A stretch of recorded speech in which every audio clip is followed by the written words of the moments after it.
사도 바울은 오늘 본문의 말씀을 이렇게 시작하고 있습니다. 1절에 보시면 형제들아 내가 너에게 전한 복음을 너희에게 알게 하노니 이는 너희가 받은 것이요 또 그 가운데 선 것이라 이렇게 말합니다.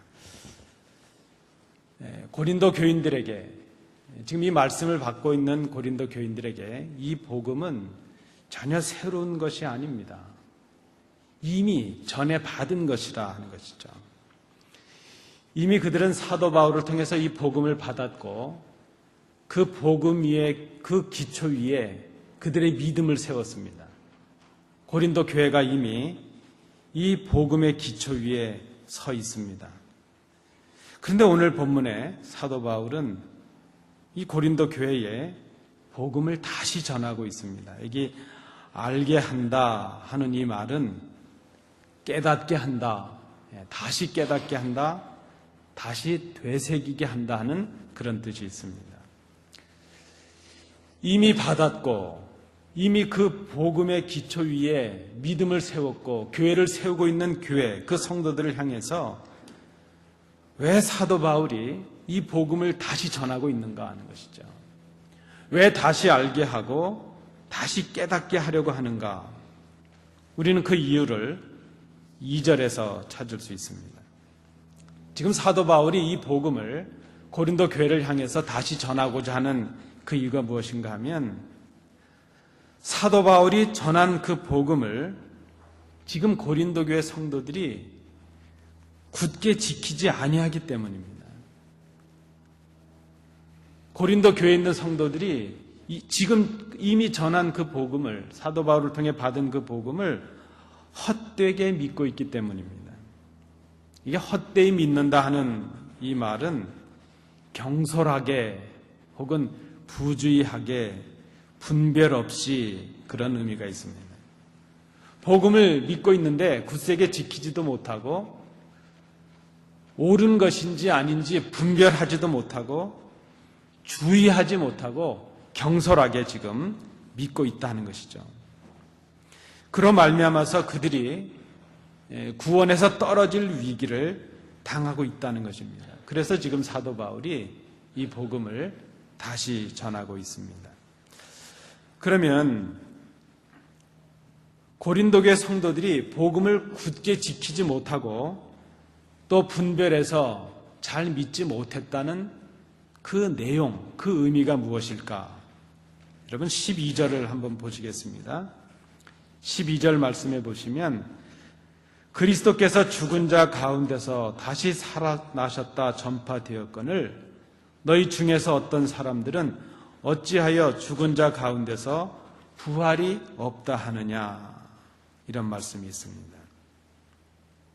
지금 사도 바울이 지적하고 있는 복음을 다시 전하는 이유, 그들이 복음을 굳세게 지키지 못하고 분별해서 복음을 잘 믿지 못했다는 그 내용이 무엇인가 하면 고린도 교회 안에 죽은 자들이 부활하지 못한다는 그런 주장들이 생겨났다 하는 것입니다.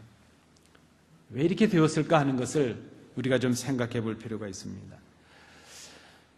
베드로를 비롯한 12제자와 500여 제자들, 그리고 그 이후의 사도들, 사도 바울에 이르기까지 많은 사람들이 십자가에 죽으신 예수님께서 부활하신 것을 목격을 했습니다. 그리고 승천하시는 그 예수님, 이제 곧 다시 오실 것이라는 약속을 그들이 직접 들었습니다. 여러분, 한번 우리가 그때로 돌아갔다고 생각하시고 한번 생각해 보십시오. 십자가의 예수가 어느 날 갑자기 맥없이 죽어버리셨습니다. 근데 그 예수가 살아나셨다는 것입니다. 그 예수가 살아나신 것을 직접 경험을 했습니다. 그리고 그분이 이제 승천하시면서 내가 곧 다시 온다 이러고 약속을 하고 가셨습니다. 이것을 직접 경험했던 제자들과 그 성도들, 그 모든 사도들이 얼마나 마음에 뜨거움이 있었을까. 처음 성도들이 그들의 전파의 내용이 바로 이것이었습니다. 십자가에 죽은 예수가 다시 살아나셨다. 그리고 그 예수가 곧 다시 오신다. 그래서 그들은 뜨겁게 믿었습니다. 그리고 뜨겁게 그 내용을 전했습니다. 그들이 전한 내용이 바로 그것이었습니다. 예수의 십자가와 예수의 부활, 그리고 그 예수님이 다시 오신다. 그것이 교회와 제자들과 처음 복음을 전하던 모든 사람들의 그 전파의 핵심이었다는 것입니다. 그런데 문제가 생겼습니다. 그렇게 뜨겁게 복음을 전하고 예수를 전하고 이제나 저제나 예수님께서 오실 것인가 기다리고 있습니다. 그런데 시간이 가는데 예수님이 오시지 않습니다. 그들은 십자가에 죽으신 예수가 사흘 만에 살아났던 것처럼 자기들의 당대에 자기들이 살아있는 동안에 예수님께서 다시 오실 것이라 그렇게 기대를 했습니다. 그래서 전했다는 것입니다. 그런데 예수님이 오시지 않습니다. 부활을 경험하고 승천을 경험했던 많은 사람들이 한 사람, 두 사람 죽기 시작합니다. 그 공동체를 떠납니다. 그런데도 예수님이 다시 오시지 않습니다. 이제 초대교회, 그 예수님을 뜨겁게 전하던 교회와 성도들에게 하나의 위기가 닥쳤습니다. 그것이 무엇인가 하면 우리도 곧 죽을 텐데 하는 것이죠. 이미 사랑하는 형제들, 우리의 부모들은 다 죽었고 이제 우리도 곧 죽을 텐데 그런데 아직 예수는 오시지 않는다 하는 것이죠. 그들은 죽으면 끝이라고 생각을 했습니다. 이제나 그때나 우리는 죽음 앞에 두려움이 있습니다. 죽으면 끝이라 그렇게 생각을 하게 되죠. 죽음을 앞에 두고 그들의 그 복음적인 신앙, 부활의 신앙이 흔들리기 시작했다는 것입니다. 바로 그때 헬라의 이원론에 근거를 둔 영지주의라는 거짓 가르침이 성도들을 미혹하고 복음을 훼손하기 시작했습니다. 거짓 교사들이 교회에 들어왔습니다. 육체는 저급한 것이고 영은 거룩하다 그렇게 가르쳤습니다. 그래서 저급한 물질인 육신은 다시 살 수가 없다, 영원할 수 없다 그렇게 가르쳤습니다. 그런데 그들의 주장 중에 문제가 된 것이 이것입니다. 그리스도는 거룩한 영이시기 때문에 죽을 수가 없다는 것이죠. 그리스도가 십자가에 죽었다는 것 자체가 거짓말이다 그렇게 가르쳤습니다. 그리스도가 십자가에서 죽은 것이 거짓말이기 때문에 그리스도가 십자가에서 다시 살았다는 것, 죽은 자 가운데서 다시 살아났다는 그 부활도 거짓이다 그렇게 그들이 주장을 했습니다. 여러분, 이 십자가라는 것이 당시에 여러분 다 아시는 대로 얼마나 흉악범들에게 주는 죄이겠습니까? 그 아주 극형의 처벌이죠. 그저 아무도 안 보이는 데서, 아무도 없는 데서 은밀하게 사형을 집행하는 것이 아니라 그저 높은 곳에 나무 위에 사람을 못질해서 매달아 놓고 옷을 홀딱 벗겨 놓고 그저 온 동네 사람들이 다 보도록, 그리고 날짐승들이 와서 쫓아대도록. 여러분, 우리 사람이 그렇게 쉽게 죽지를 않습니다. 그런데 팔과 다리에 못을 박아서 매달아 놓으면 그 갈증과 물이 빠지고 피가 빠지면서 서서히 죽어가는 것이죠. 얼마나 고통스럽겠습니까? 얼마나 수치스럽고 부끄러운 것이겠습니까? 그러니까 믿지 않는 자들이 생각할 때 이 십자가라고 하는 것은 부끄러움 자체입니다. 어리석은 일입니다. 그런데 예수를 믿는 자들이 예수가 십자가에 죽으셨다가 다시 사셨다 이렇게 말하니까 이 헬라의 거짓 교사들, 믿지 않는 자들은 그 십자가가 얼마나 부끄러운 것인데 그것을 자랑하냐, 그렇게 오히려 어리석다고 말합니다. 말씀드린 대로 그리스도는 거룩한 영이기 때문에 죽음을 당하지 않을 것이고, 그러니까 그리스도가 죽었다는 것이 거짓이고 그리스도가 다시 부활했다는 것도 거짓이다 그렇게 말합니다. 그러므로 그리스도처럼 죽은 자들도 부활할 것이라는 그 생각이 어리석고 미련한 생각이라 그렇게 가르쳤다는 것입니다. 여러분, 아마 이 초대교회, 고린도교회에 있었던 성도들이 금방 예수님의 부활을 경험하고 예수님께서 승천하시면서 내가 곧 올게, 그것을 금방 경험하고 있었다면 이 정도의 문제는, 이 정도의 미혹은 잘 넘어섰을 것입니다. 그런데 이미 예수님이 승천하신 지 수많은 시간이 흘렀습니다. 그들이 마음속에 의심이 생기기 시작했습니다. 그 의심하는 마음속에 이 거짓 교훈의 미혹이 들어왔습니다. 성도들이 그 미혹에 빠지고 말았습니다. 그들은 그리스도의 부활을 의심하게 되었습니다. 그리스도의 부활을 의심함으로 죽은 우리도, 죽은 자가 부활할 것이라는 그 생각도, 그 사실도 의심하게 되었습니다. 바로 이것이 고린도 교회에 생긴 문제였습니다. 사도 바울이 이것을 보았습니다. 이 문제를 해결하는 길은 그저 논리적인 설득이나 어떤 인간적인 문제 해결이 아니라 원초적이고 가장 기초적인 복음을 다시 전하고 그 복음을 다시 깨닫는 것, 그것 외에는 길이 없다는 것을 이 사도 바울이 깨달았습니다. 그래서 그들이 이미 들은 것이고 이미 받은 것이고 이미 믿음으로 고백했던 그 복음이지만 그것을 다시 전하고 있다는 것입니다. 왜 그렇습니까? 십자가의 도가, 예수 그리스도의 십자가가 믿지 않는 자들에게는 미련한 것이지만은, 스칸달론, 부끄러운 것이지만은 구원을 받는 하나님의 자녀들에게는 그것이 바로 능력이, 하나님의 능력이 되기 때문입니다. 사도 바울이 복음을 그래서 다시 전하고 있습니다. 그 복음은 자신이 그리스도께로부터 직접 받은 것이라 그렇게 고백을 하고 있습니다. 이 내용이 바로 고린도전서 15장의 핵심적인 내용입니다. 특히 1절부터 우리가 함께 읽으신 5절까지의 이 말씀, 이 내용이 바로 이것이죠. 복음이 무엇인가 하는 것입니다.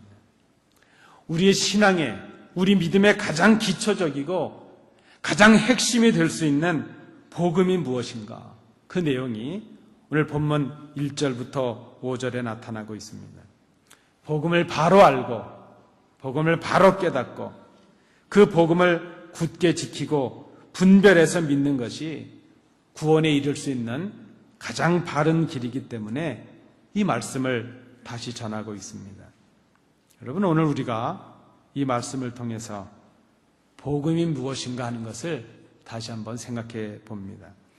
첫 번째, 오늘 본문을 의지해서 볼 때 복음은 성경대로 주어진 것이라 하는 것입니다. 여러분 한번 따라해 주십시오. 복음은 성경대로 주어진 것이다. 고맙습니다. 여러분, 복음은 뭐 영향력 있는 어떤 사람에게서 온 것이 아닙니다. 복음은 오늘 말씀에 있는 대로 성경대로 하는 것이죠. 3절에 보시면 내가 받은 것을 먼저 너에게 전하였노니 이는 성경대로. 여러분, 복음이 무엇입니까? 성경대로 우리에게 주어진 것이라는 것입니다.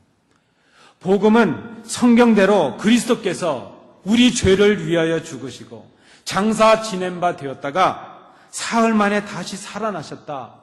그것이 복음이라는 것입니다. 복음은 하나님이 사랑으로 세우신 우리를 위한 사랑의 구원의 계획이라는 것입니다. 그리스도의 죽음과 그 부활하심, 이것이 바로 하나님이 약속하신, 하나님이 계획하신 그 성경의 성취라는 것입니다. 그리스도는 성경의 예언대로 우리의 죄를 위하여 죽으셨습니다. 그리고 성경의 말씀대로 하나님의 계획대로 장사 지낸 바 되었습니다.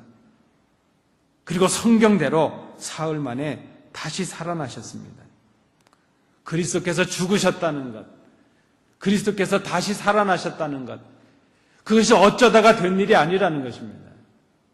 우연히 된 일이 아니라는 것입니다.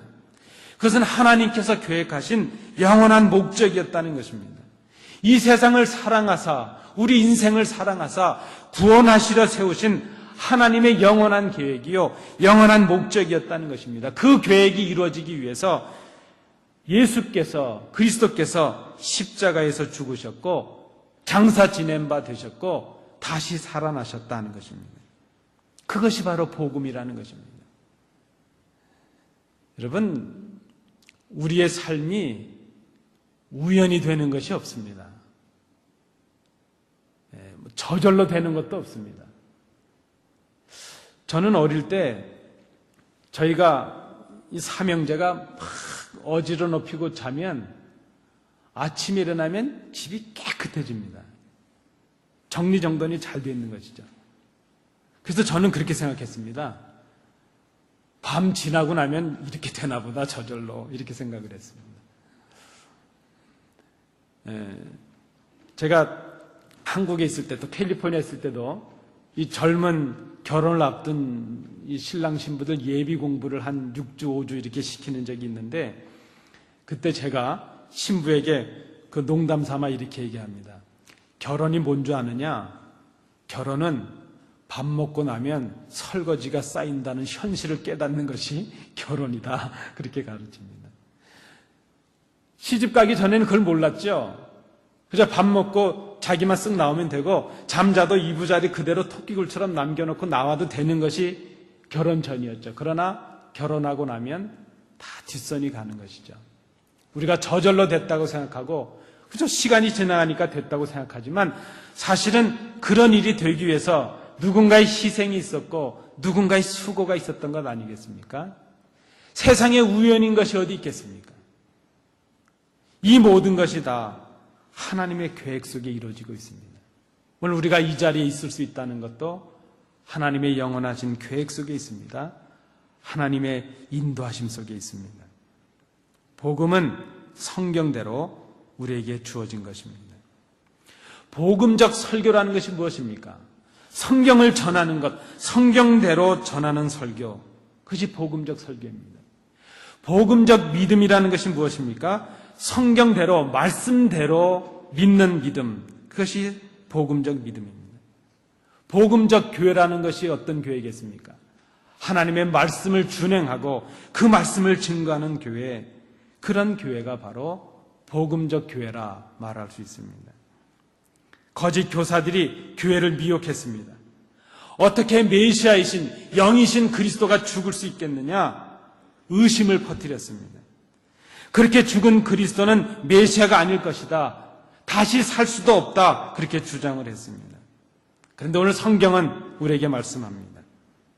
그리스도의 죽으심과 다시 사심, 이것이 성경대로 이루어진 것이라는 것입니다. 성경대로 되었다는 것은 하나님의 말씀대로 되었다는 것이요, 하나님의 인도하심대로 되었다는 것이요, 하나님의 계획대로 이루어졌다는 것입니다. 여러분, 우리는 하나님의 계획의 산물입니다. 우리의 삶은 하나님의 계획과 목적 가운데 있습니다. 이 목적과 삶을 이루시는 분이 하나님이십니다. 그래서 우리는 그렇게 기도합니다. 하나님, 말씀대로 우리를 인도해 주십시오. 말씀대로 우리를 성취시켜 주옵소서. 하나님의 계획과 뜻을 이루는 우리 교회가 되고 우리 개인들이 되게 하옵소서. 그것이 복음적 신앙이라 말할 수 있습니다. 여러분, 기억해 주십시오. 복음은 성경대로 주어진 것입니다. 두 번째, 우리가 또 생각할 것은 복음은 성경대로 그리스도께서 죽으신 것이라는 것입니다. 복음에 빠져서는 안 되는 내용이 있는데 그것이 무엇인가 하면 그리스도께서 우리를 위하여 죽으셨다는 그것입니다. 아니, 그리스도께서 죽으신 것이 어떻게 복음이냐? 이렇게 묻는 분이 계실지 모르겠습니다. 복음은 우리의 구원을 위하여 그리스도께서 하신 일을 말합니다. 복음이라는 것을 말할 때에 우리가 한 일을 말하는 것이 아닙니다.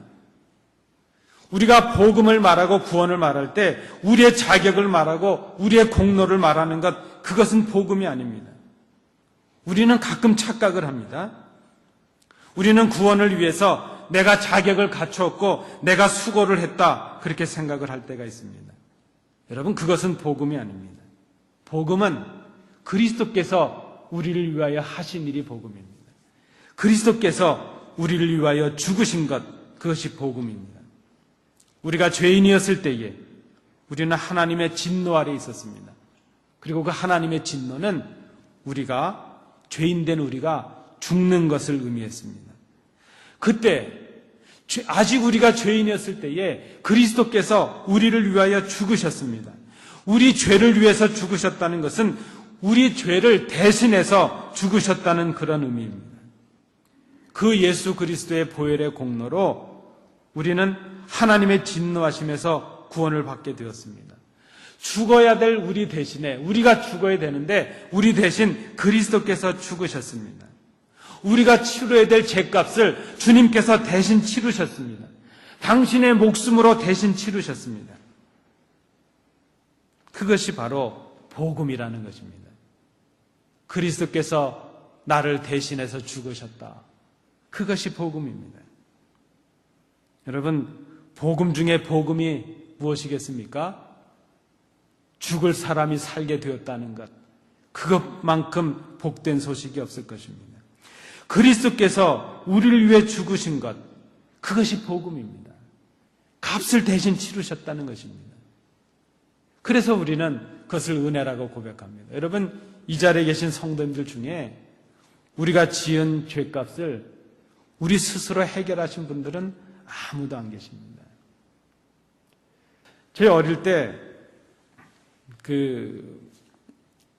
때는 TV가 있는 집이 없어서 그 동네 TV가 있는 곳이 만화방입니다. 그래서 낮에 가서 만화책을 돈을 얼마를 내고 보면 그 만화가게 주인 아저씨가 종이에다가 도장을 하나 찍어줍니다. 친절 만화점, 오후 TV 방청권이죠, 그것이. 스탬프 도장을 하나 찍어줍니다. 그래서 그 도장을 가지고 저녁 때 가면 TV를 볼 수 있습니다. 그러니까 그걸 얻기 위해서는 만화책을 봐야 되는 것이죠. 뭐 빌려와서 보든지 거기 가서 보든지 봐야 됩니다. 그런데 만화책을 빌려보다가 걸리면 아버님한테 불효령이 나는 겁니다.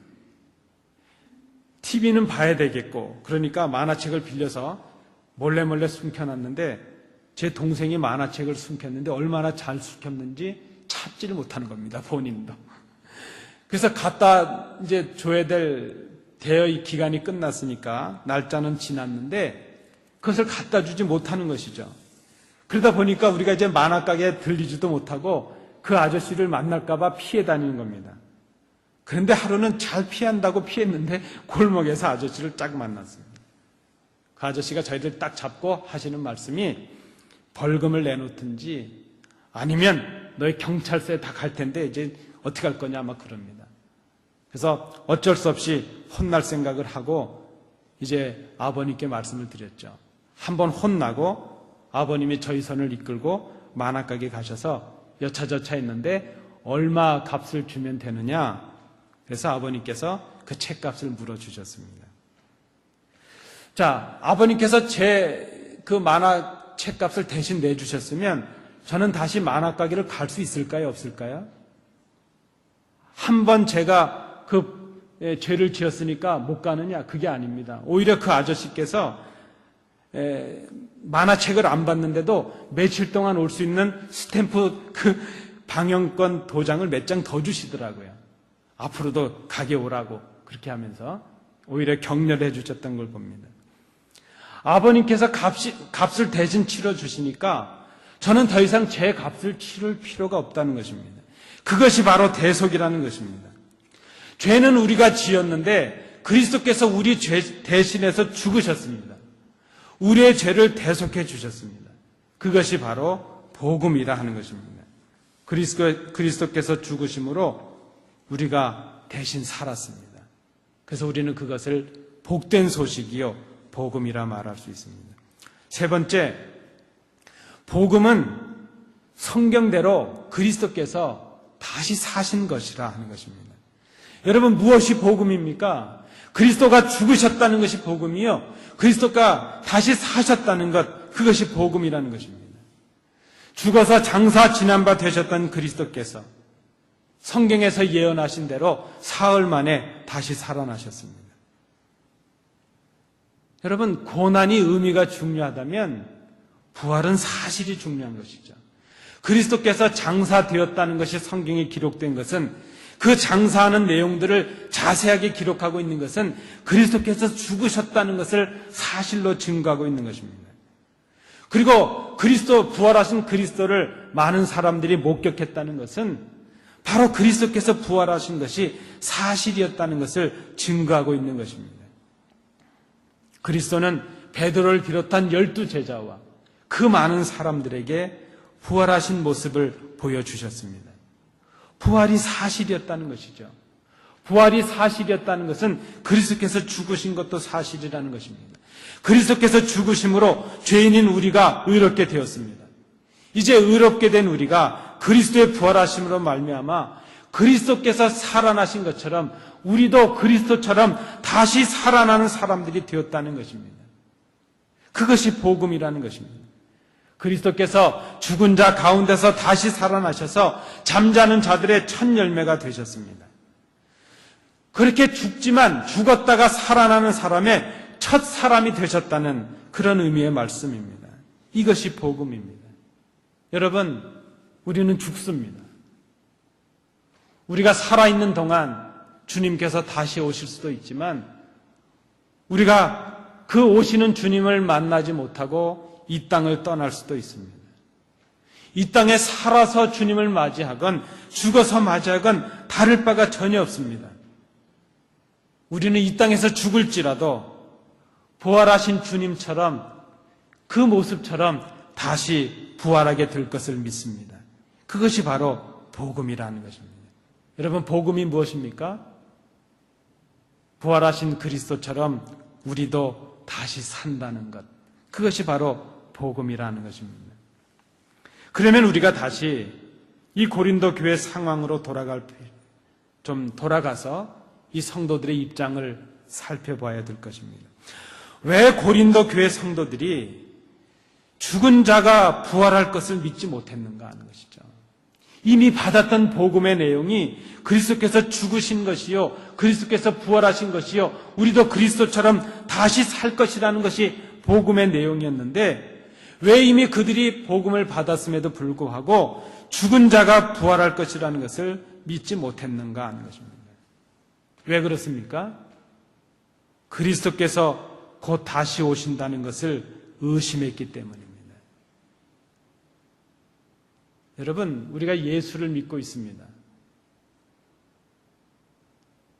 여러분, 정말 예수님께서 다시 오셔서 이 땅을 심판하신다는 것을 믿고 계십니까?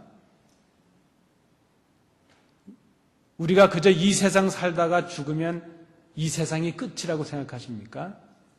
아니면 우리 죽음 이후에 영원히 사는 그 새로운 세계가 있다는 것을 여러분 믿으십니까? 여러분, 이것은 신학이 필요 있는 것이 아닙니다. 신학 박사라고 이것이 믿어지는 것이 아닙니다. 그리스도께서 다시 오셔서 이 땅을 심판하신다. 우리가 그때 주님 부활하신 것처럼 다시 살 것이다. 그것을 믿는 것, 그것이 바로 복음적 신앙이라는 것입니다. 그런데 바로 이 고린도 교회 성도들이 이 사실을 의심했다는 것입니다. 왜 의심했겠습니까? 성경대로 그리스도께서 죽으셨고 성경대로 그리스도께서 다시 사셨다는 그 간단한 복음, 그 가장 기본적인 복음을 믿지 못했기 때문이라는 것입니다. 사도 바울을 통해 주셨던, 자신들이 이미 받았던 그 복음을 굳게 지키고 분별해서 믿지 못했기 때문이라는 것입니다. 여러분, 오늘 이 아침에 우리가 하나님 앞에서 우리 자신을 정직하게 고백해 볼 수 있기를 원합니다. 여러분에게 복음은 무엇입니까? 여러분이 지금 이 속으로 하나님 앞에 고백할 수 있는 그 복음이 무엇입니까? 물질의 풍성함과 형통함과 평안함, 내가 원하는 것을 이루는 것, 내 꿈을 이루는 것, 그것이 우리가 바라는 복음인가? 우리가 정말 굳게 지키고 분별해서 믿어야 될 이 마지막 시대를 살아가면서 지키고 믿어야 될 그 복음이 무엇인가? 복음은 그리스도께서 우리 죄를 위하여 죽으셨고 그 죽으심으로 인해서 우리가 생명을 얻게 되었다는 것, 그것이 복음입니다.